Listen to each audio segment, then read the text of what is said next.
Hi gang, it's Geoff Schmidt. Hey, so I'm going to talk to you about the one mistake entrepreneurs make that prevents them from having the success that they really deserve. And it's a bit of a obvious one, but I've got to tell you, most folks that I talk to just don't get this right. And it's the concept of being an artist versus being an entrepreneur. The best way to describe this is to talk about Erwin, my lawn guy. Now, I've been having my lawn cut for the better part of 20 years. Truth be told, I actually enjoy landscaping and gardening, but I'm just on the road all the time. In fact, last month I was gone for a month, believe it or not. And over that time, you find that if you don't hire someone to do the work that you have, when you come back from that kind of trip, you have a foot of grass, so I definitely don't want that. Erwin's been cutting my lawn for the better part of 10 years, and he does an outstanding job, but I've noticed something lately, particularly around his staff, and that is they seem to be disappearing. And Erwin's doing more and more work himself. Now, this is not good for a man who's probably in his early to mid 60s and really should be running a business, not actually on the tools, so to speak, but he has done a lot more of the work than he normally would. And so I thought he had cash flow problems, particularly since he bills me about once every 6 months, sometimes once a year.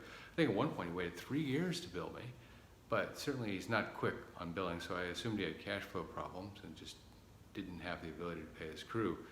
So I thought I'd have a chat with him and see if I could help, because that is what I do. And straightening out small businesses, helping them grow, helping them explode, realize their maximum potential, is about as close to straight down the center of the plate for Geoff Schmidt as you can possibly get. So I pulled Erwin aside and I said, I've noticed that you have had less staff than normal. Is everything okay? Now, what I was expecting him to say was, yes, but I just don't have the cash to pay them. At which point I would have jumped in and talked about Quicken or some other form of accounting software. But that's not what he said. He said, I've got a bigger problem. One of our competitors is taking all of my staff and all of my customers as well. And I thought, how could that be? Interesting, though. I said, tell me more. He said, there's a new competitor in town. They've been here for about 6 months. And maybe 9 months, but over the course of that time, they've taken most of what I've spent my entire life building away from me. Now, part of me, a big part of me, was really upset because of my loyalty to Erwin, but also because there's something else going on in the background that he obviously doesn't know. I said, let me check it out, Erwin. When you come over next week, we can talk about what I found. So I was driving past my neighbor's house, and I noticed the competitor that he'd referenced there. And what I noticed was a chimney red truck, pristine actually. It looked like it just came right off the showroom. Pristine, parked out front. And I looked past the truck and I saw a group of workers all wearing chimney red shirts and matching khaki shorts. And one of them was carrying a clipboard, walking around, looking at things, and then moving on. A few minutes later, they wrapped up, they brought the lawnmower down, they put it in the back of the truck, and they drove off. And I knew exactly what the problem was. But I thought I'd find out a little more before I talked to Erwin. The next day I called my neighbor and I said, hey, I've noticed that you have a new lawn service. You were using Erwin for the longest time and you seem to have switched. What was the driving factor? And what I expected him to say, and what he eventually did say, was to talk about some of the attributes we just talked about. But what he said was, Erwin billed me once a year. Erwin billed me once a year. And I paused again. He said, Geoff, are you there? And I said, yes. And I said, okay. He said, that creates massive cash flow problems for me personally. I thought, oh, of course. Yes, I can imagine why it would for everybody, including me. I actually get pretty upset when I see a big bill for 1, 2, 3 years, 6 months at a time, whatever it is. He said, but the other thing that Erwin didn't do that they do is they have a scheduled time every week. They would stop by, they do stop by Friday at noon, they leave by 2, and my lawn is done by the time I get home from work for a great weekend.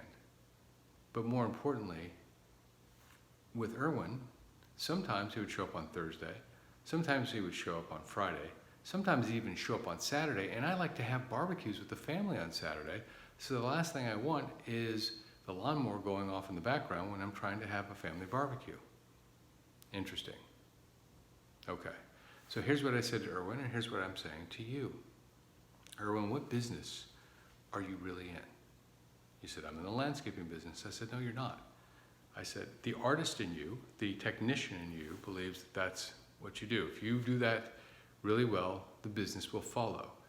It's like a carpenter who just hits the nail harder and harder and harder, thinking that if they hit the nail harder and faster, that they'll get the work done faster. It doesn't really work that way. You're an entrepreneur, and you need to develop a marketing plan to get clients to you. And my recommendation to you, Erwin, is to watch what this company does and do the exact same thing. Change your van. That thing hasn't been washed in a year, maybe 2. It's dirty. I don't even know if you have your name on the side of it. It's so dirty, it's actually distracting. I said, put your name, put your telephone number on there, put your email address. Also, make sure that your staff is wearing something besides flannel shirts, because they show up in flannel shirts and shorts. Now, I was being tough on Erwin, but I care about him. I genuinely do. And I don't want to lose him as a landscaper, but I will if he doesn't actually make changes, because this company is going to eat his lunch. So here's my question to you. What business are you really in? If you were to ask your customers what they would say about you, what would they say? And your largest competitor, what would they say about your largest competitor? The market leader, the one that you aspire to be. What's the difference between you and them? If it's not quality, then you've nailed the hardest part. But you do need to make sure that you fully understand the competitive environment in which you sit.